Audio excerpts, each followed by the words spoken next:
Yes, I know you see that final score. And look, there's not much I'm gonna be able to tell you this about this one that you don't already know. Pathetic? Check. Um, Disturbing? Check. And misplaced sense of bravery? Check. I mean, this one had all the things that you're not looking for a Philadelphia Eagles team looking to keep control, or at least try and maintain control of its own destiny for the number one seed. You can just throw that out. 49ers aren't losing two more games. So we are stuck at the number two seed for now, because we could very well drop to the number five if the Dallas Cowboys decide to get their act together, even though they have a tough schedule coming up. But we'll see how it goes, man. But this was just sad to watch unravel. What's up, it's your boy Cintron, coming back at you with another analysis video, and I kid you not, that's my real name. And yeah, we're sadly looking at a final score of 20-17. Couldn't even beat the Seahawks with their season average being at 24 just to beat them. It is what it is, man. I was arguing with a fan of the team earlier this week, and they're saying like, oh, well, we're still 10-3. Guess what? Now we're 10-4. You can't rest your laurels on the record that we built up to this point. It's only an entryway ticket that we're paying to go to the dance, and the quality of the ticket changes, and we just are cool with punching the ticket and getting in the dance however we can, and let the rest fall, and the chips fall where they may, and let the rest handle itself. Not when we were in such great position to make sure we had the best ticket to the ball, had a premium seat, VIP area. We seemingly don't care about that. We look listless, we look uninspired, we don't look interested. Yes, that's to the average per viewer, the average eye test. We don't pass the smell test, none of that shit. So, great. We came out, and I think on our opening drive, came out and got a touchdown. That was about to highlight the game, because we again settled for 3 points. We gotta have 14. Just set the fucking tone. This team is playing mad soft right now, and no, we didn't do anything that we weren't expected to do. We held them to 3 first half points, and then let them have a second half explosion. Not by too much, but still allowing 17 second half points. At least I could say Desai, he's been in the most games he's coached this season. He's been better in the second half than we were in the first half, and we just didn't look like that. Getting gashed, coming out there on the opening drive, they gave away 7, but we matched them. But then the intensity after that, we were like just cool to play well below our talent level and well beneath our competition. Internally there's something going on here, and that show, like, this is why I wasn't a big fan of the match switch, because I'm like, what is it really going to accomplish, especially against inferior competition? And just some of the decision making, I don't think it's his either, so it looks strange, man. We got guys coming in and out when other guys played well, and they're mixing and matching. Like, let the guy at least get a chance to get his confidence toasted for this game, and then pull the plug. But we're just trying out still in week 15. Just a lost cause, man. It's just a cause of constant consternation and frustration. Like, what in the hell are we even doing, man? It just doesn't make any sense. At least, this Seahawks team, they're playing to their talent level. We shouldn't be anywhere near this heaping pile of freaking rotten garbage, but yet here we are. But what an epic collapse down the stretch too, man. Just didn't respond. Offense, defense is letting the other offense bully their way around, and I mean, just on those last few drives, like, we gotta have it, but we're stuck immersed in Okayville, and just mediocrity, and that seems to be our home, and that's what we are, as of now. But we have 3 games coming up to get the ship right, until we because we're going to the playoffs. But what quality of shit will that be sailing into there? I do not know. All right, anyways, let's look at the Seahawks first. Drew Lock, hey man, shout out to him. He came out there and made some throws, and we allowed him to do so. So shout out to him for going out and make those plays. Kenneth Walker, we allowed him to gash us on some runs, and he did some scraping across the formation, to find blocks and such. But gotta do a better job. Key Sidney Brown, I think 2 at least missed tackles I saw on Kenneth Walker, and where he's got him dead to rights. He's got him in his grasp. One, he had him on the leg. You gotta hold on until your boys get there. He's just charging ahead. I mean, he's a rookie. You can't put the blame on him for that, but he's got to be better. He's got to play better. He's out there on the field. They're trusting him, to make plays. So put him in position. And then when he had him by the shoulder pads, he's going high. I'm like, bro, center mass. That's not moving. And he shrugs him off, like, just mystifying. Zach Charbonnet didn't do too much, but 4th 16, steady. Drew negative yardage, but it is what it is. We were able to hold DK Metcalf, I think, to 3 quarters. It was like he had 1 or 2 catches in the first half. I would say majority of the third quarter held him in check. And why not stick with what's working? But on offense and on defense, this is not. We see something that's working, we're like, let's just try different stuff out. That's my Madden strategy. I actually do different stuff just to not have the other team get a beat on me. But also, I just get bored. I want to beat someone 1,000 different ways. But we're not playing games. Like I say it all the time. We're playing games, but we're not playing games here. But it's a fucking joke to these Eagles, man. Top down to bottom. Tyler Lockett didn't really, hurt us too much. Kenneth Walker was a good outlet, on a couple. He converted, I think, 2 out of 3 of these for a first down. Noah Fant wasn't really, they didn't really hurt us. This is one of our better games where we're holding receivers down. Jackson Smith and Jibba, shout out to him for cooking Bradbury on that touchdown reception. It's wild that we were putting him in that position. I blame us for if through 14 games you're not believing what you're seeing and you're not giving him help out there, so can be it. Let the results be what they are and let the chips fall where they may.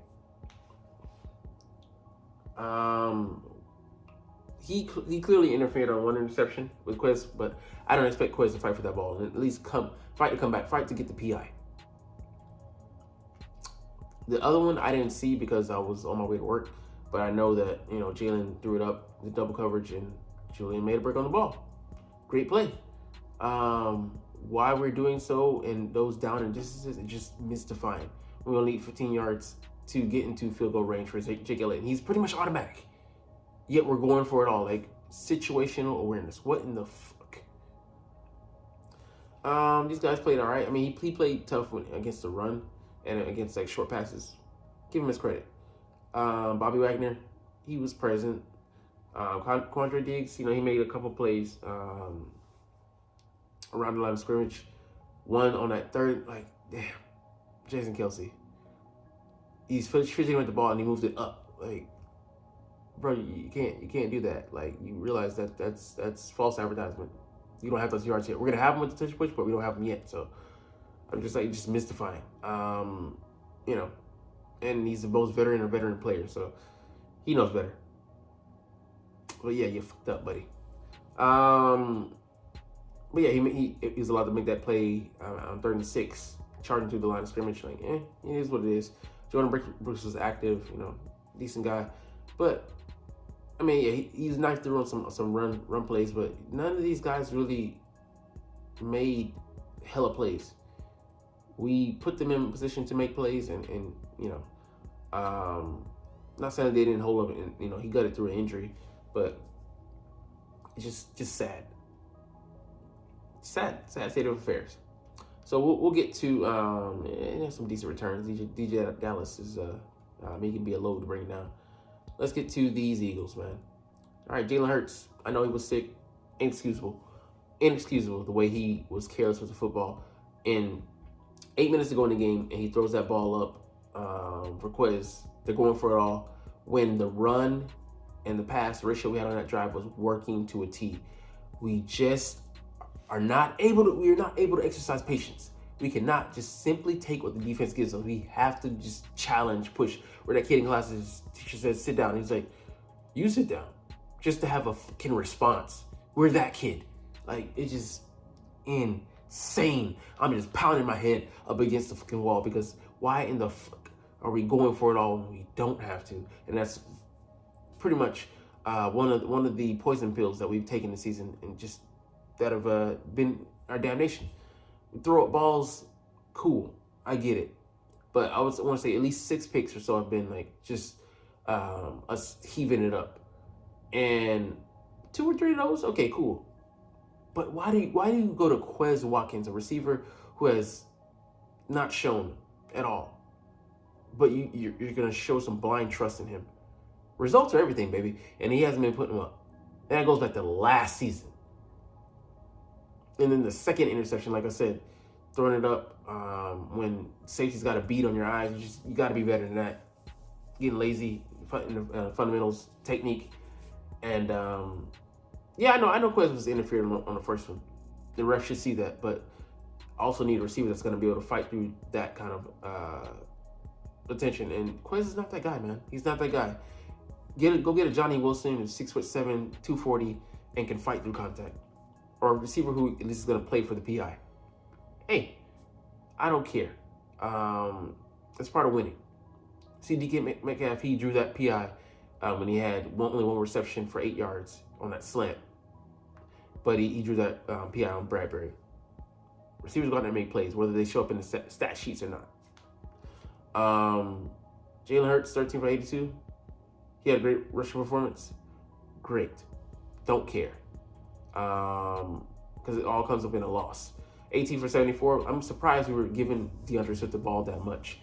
But look what happened, though. With our greater focus on him and greater run-to-pass ratio, we were driving the ball down the field. Chewing up 8 minutes of clock on that first scoring drive. Then on the field goal drive, chewing up like 5 minutes and 30 seconds of clock, I think. And then on other touchdown drive, 75 yards. I think also like maybe 5 minutes plus drive. We just don't want to do what works. We are stubborn and to our own fucking detriment, to our own grave. We'll take that to it in 2023 at least. So who cares? Gainwell had a decent game. Numbers better than what they showed. Still not going to this guy enough. 4 for 30. We had him rolling, picking spots. He was finding spots in the zone, and then we just go. Well, for whatever mysterious reason, we start going away from stuff, and that's just the story of the Eagles this year. The play calling. Oh, that's working. Let's put that on the shelf. We want to never come back to that. AJ Brown got some numbers. Devonta Smith got some numbers, but it's empty calories, man. Yeah, they were keeping the offense moving at times, but we just weren't consistent enough. Nice reception by, because they were eating the linebackers up in zone. Him finding a hole. Dallas Goedert finding a hole. Then target that area of the field enough. Pass plays that run, crossers and such. Didn't see that tonight. Seth Joyner pointed that out, hit on that, harped on that. Hey, we know better than everybody else, which is why we got 3 fucking losses in a goddamn row. Defense, man. For the most part, man, they came out and played well. Just typical things. Couldn't get off the field. Third downs. They had some receptions that you want back. But Keely Ringo, man, he played his ass off. Shout out to him. He looked ready. I want to see him challenge next year for that spot. Because with James Bradbury and Darius Slade, they need to be challenged next year. And I hope it's not just the veterans being able to come in and just take a seat. No, you need to earn that motherfucker. Reed Blankenship was decent. Sidney Brown, like I said, just needs to play better under control. He was flashing though. As did Sorry, Reddick. I mean, those guys on the edge, him and Sweat, nice, but they were tired. You can see just the accumulation of snaps, just wearing us down. Jalen Carter had a sack, nice. He was blowing things up. Fletcher Cox, they got some push, but we need to finish, man, because I didn't see us getting to the lock like we should have. Brandon Graham, Thought he had a sack, but he was pretty effective in there as well.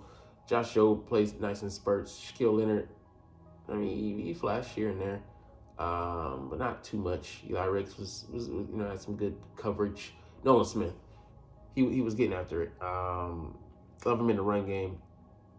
Athleticism he brings, but he got dinged up again, so the shoulder again. So we'll see. Jake Elliott only given 1 attempt, just sad. He should have been pushing us into overtime, if not for our idiocy. Brady Man, had some great punts. He's doing his job. Special teams doing their job. Brayton Covey, only return I think 1 or 2, but hey man, nice work. But this is a like I said, I saw some Patrick Johnson, out there on the edge. Yeah, we need to get I don't know why Sean Desai was so reticent to give guys snaps. He didn't trust him, but we're throwing more guys out there. Bradley Roby had some nice plays as well, but Jordan Davis was also plugging the hole. Kevin Byard was decent from what I saw, but we need to solve these corners. We could just go young at the corner. I know Darius Slay is coming back, but this current group of guys might be the guys behind them. They're gonna be leading the charge next year, but we just gotta go out and win a game. I don't care, who it's against at this point, because we only have scrubs. So we could struggle against Arizona, man. And they're not next. The Giants are up next, but games we should win. We should go 3 for 3, but at this point, that's wishful thinking, man. All right, anyways, we're going to get up out of here, man. Not too much positive to talk about. We'll dive into the film study later this week, but like I said, win, lose, draw, I'm still going to be a diehard Eagles fan, but this was hurtful to watch because we could have been so much better. Anyways, like I said, we're going to chunk the deuces, but like I said, I always love talking about the Eagles and love making these videos, so we're going to get up out of here. But as always, it's Fly Eagles Fly, and let's motherfucking go. Like, comment, share, subscribe if you Thanks for watching. Check me out at Cintron, Cintron Anime, Cintron Life, or Cintron Laughs, or other social media.